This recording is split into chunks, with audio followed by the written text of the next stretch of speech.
Families are turning to charities to help them pay their bills as consumers face massive price hikes across the national electricity market. But while politicians in Canberra are still brawling over solutions to Australia's energy crisis, there is hope on the horizon. Industry experts predict that a flood of investment into large-scale solar and wind projects already underway should see prices fall again in the future, as Matt Peacock reports. Across the national electricity market, power bills are soaring, leaving pensioners and others in need struggling to keep the lights on. I only can pay $70 a fortnight, and my bills are always between $600 to $900 each quarter. The average person around my area, they reckon it's supposed to be $300, $350, and I don't know anyone who's ever got a bill that low. Just take a seat here. 60-year-old Marie Wood has come to Anglicare for help. She cares for a daughter disabled by a stroke and already owes $952 on her electricity.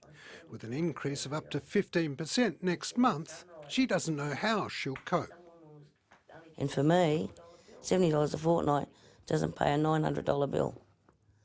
You know, so I have to go and ask for help because I can't do it. Because otherwise, I've got people on the other end of my phone ringing up.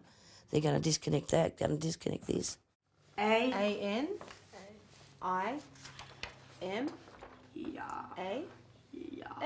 Diamond Mahoney and her 4 kids are in a similar predicament.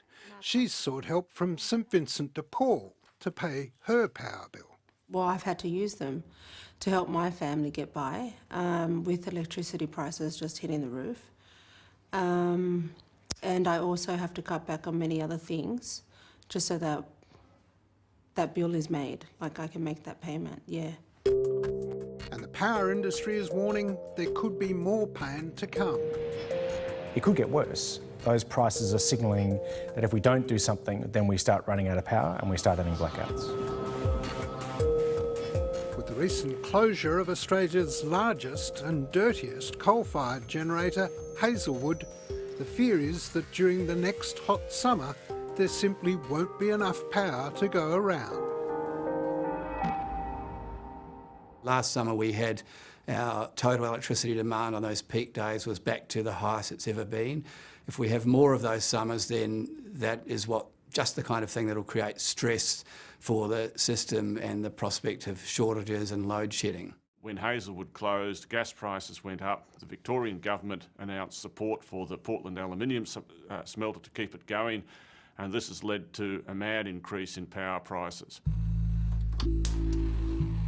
Gas bills too have soared as we export most of it overseas for virtually no net revenue. Gas is a big feedstock to a lot of industries and a big source of energy to the manufacturing sector. The domestic price has more or less trebled in the last 6 to 12 months, and that is an intolerable cost pressure for those industries, particularly when we can see our own gas on the other side of the world selling at 2/3 or half the price we can get it here. You can't seriously suggest that we, a nation that is about to become the largest exporter of LNG in the world, would have a shortage of gas in its East Coast domestic market. We clearly have to address that. Yesterday, the Prime Minister flagged legislation to hold back some of the gas for the domestic market.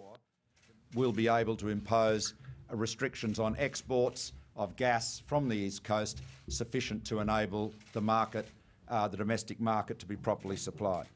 It's a very brave move. It sounds good in theory. The big question is, will it actually work in practice? But for consumers and industry, something has to be done. Over the past 7 years, the wholesale price of electricity grew gradually, dropping slightly after the price on carbon was removed. But in the past year, it's more than doubled, with price increases still flowing through to consumers. How's everything going? Yeah, good. Busy, really, really busy.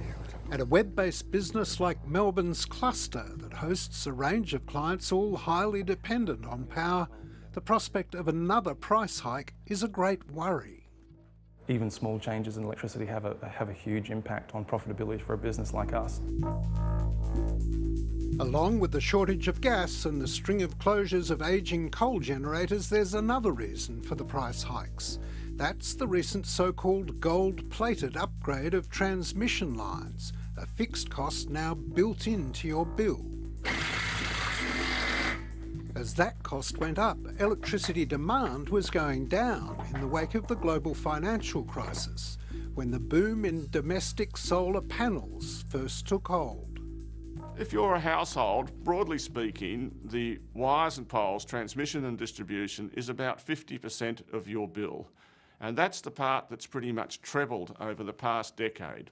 And the reason why it's trebled is we've had ongoing investment, and consumption in total per household has fallen about 10% over a long period of time.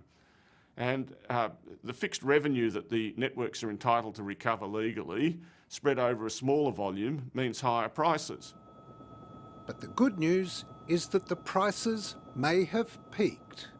There are clear signs from the futures prices that prices will decline over the next 12 months. The futures market projections suggest those wholesale prices and so retail prices will be coming down over the next 2 or 3 years as new investment in generation, renewable generation, comes into the market to fill those gaps.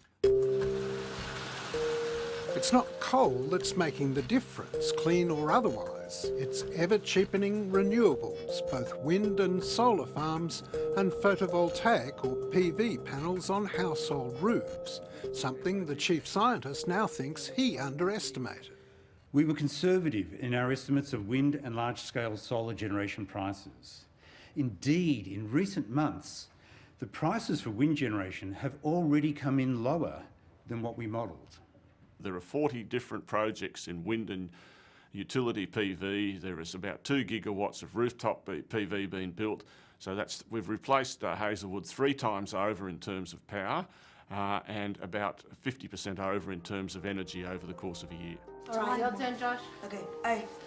In the meantime, struggling families like Diamond Mahoney's are tightening their belts. I have to cut back with the heater. We try and use our oven. Like, there's so many things that I try and cut back on to save. It's a big toll on families.